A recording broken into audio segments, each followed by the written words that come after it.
Indonesia yang kaya akan beragam kebudayaan tentu menyimpan keunikan tersendiri. Salah satunya ialah tentang macam-macam permainan tradisional yang pernah ada. Banyak permainan tradisional dari berbagai daerah pernah populer. Berikut ini beberapa permainan tradisional yang keberadaannya saat ini hampir punah. 1. Congklak. Permainan congklak atau dakon biasanya dimainkan oleh anak perempuan. Bahan congklak terbuat dari kayu atau plastik, terdiri dari 7 lubang yang saling berhadapan dan 2 lubang besar di setiap sudutnya. Isi congklak disebut biji congklak, bisa diisi dengan biji-bijian, kelereng kecil, atau benda yang berbentuk butiran kecil dan bisa dipegang oleh kepala tangan kita. Pada awal permainan, setiap lubang diisi dengan 7 buah biji congklak kecuali lubang besar. Seperti biasa Hompimpa dulu untuk menentukan siapa yang menang. Ia pun bebas ambil biji congklak. Isi bijinya diambil dan dibagi satu-satu ke lubang searah jarum jam. Bila ia habis di lubang yang berisi congklak, ia pun bisa lanjut membagikan biji congklak ke setiap lubang, hingga akhirnya berhenti di lubang yang kosong. Bila ia berhenti di lubang wilayahnya, ia bisa mengambil biji congklak yang di hadapannya atau biji congklak lawan, lalu isi-isi congklak tersebut simpan di lubang besar. Bila ia berhenti di lubang lawan, maka giliran lawannya yang bermain.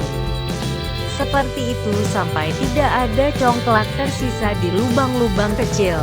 Aturan mainnya, yang mengumpulkan biji terbanyak dialah yang menang. 2. Gasing. Gasing termasuk permainan era tahun 90-an. Permainan ini biasanya dimainkan oleh laki-laki. Jumlah pemainnya bisa lebih dari 2 orang. Gasing terbuat dari kayu merbau, tundang atau lainnya. Gasing akan berputar pada satu poros, dengan menggunakan tali dari dalam. Sehingga ketika dihentakkan keluar membuat gasing itu berputar.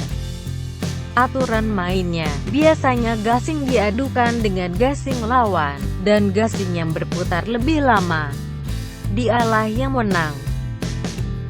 3. Kelereng.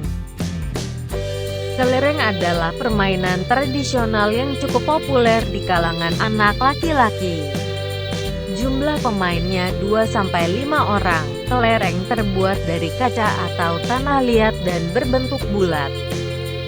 Aturan mainnya, seluruh kelereng dikumpulkan, dan satu pemain yang akan memancarkan kelereng itu.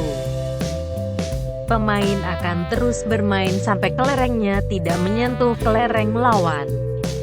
Jika kelerengnya tidak menyentuh kelereng lawan, baru pemain akan diganti.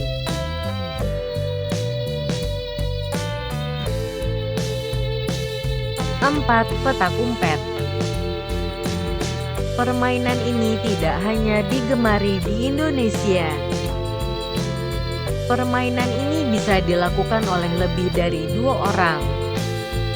Orang-orang yang ikut permainan ini biasanya mengawali Hompimpa untuk menentukan siapa yang kalah. Yang kalah harus memejamkan mata dan berbalik menghitung dari angka 1 sampai 10. Jika ditemukan maka dinyatakan kalah.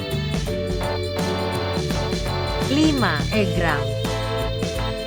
Egrang adalah permainan yang mungkin hingga sekarang ada namun makin sedikit peminatnya.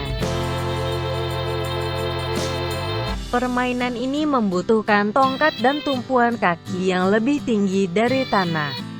Sebagai pengganti ia berpijak, lalu berjalan-jalan dengan tongkat tersebut.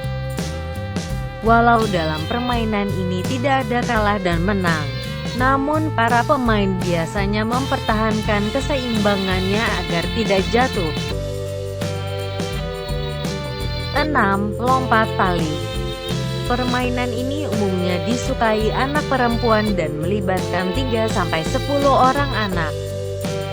Alat permainan ini biasanya dibuat dari tali karet agar tidak melukai kulit peloncat. Aturan mainnya, untuk melompat ia harus melewati tali dengan ketinggian tertentu. Tali akan dinaikkan lagi sampai pemain pun merasa lelah, menyerah atau tidak mampu melewati tali. 7. Ular tangga. Permainan papan ular tangga ini telah ada sejak tahun 1870. Dan menjadi permainan sangat digemari oleh anak-anak di setiap zaman hingga akhir tahun 2000-an. Permainan ini biasanya dimainkan 2-4 orang. Permainan ini berbentuk kotak-kotak kecil, sebagian kotak terdapat gambar ular dan tangga. Pemain menggunakan dadu untuk menghitung langkah hingga ke garis finish. Bidak diletakkan di kotak pertama atau start, lalu mulai kocok dadu. Gerakan bidak sesuai jumlah dadu yang keluar, bila bidak berhenti di ekor ular. Sebaliknya bila berhenti di tangga, ia akan naik. Permainan pun dilanjut ke pemain kedua dan berlanjut seperti itu. Pemenang ditentukan dari bidak yang pertama kali mencapai kotak finish. 8. Gobak sodor. Permainan ini membutuhkan 6-10 orang, dibagi menjadi 2 tim, yaitu tim penyerang dan tim penjaga. Tim penjaga akan menjaga di setiap garis kotak yang berukuran 5 meter kali 3 meter. Tim penyerang harus melewati satu persatu tim penjaga hingga akhirnya ia melewati garis finish. 9. Engklek. Permainan ini terdiri dari 2-5 orang pemain, yang harus melompati tiap petak yang digambar di tanah dan dilakukan secara bergantian. Setiap orang memegang batu, gacut, kereweng atau benda berukuran datar untuk menandakan kotak. Lalu mulai melompati tiap petak dengan satu kaki. Petak yang sudah ditandai tidak boleh diinjak oleh siapapun, maka harus berpijak di petak berikutnya.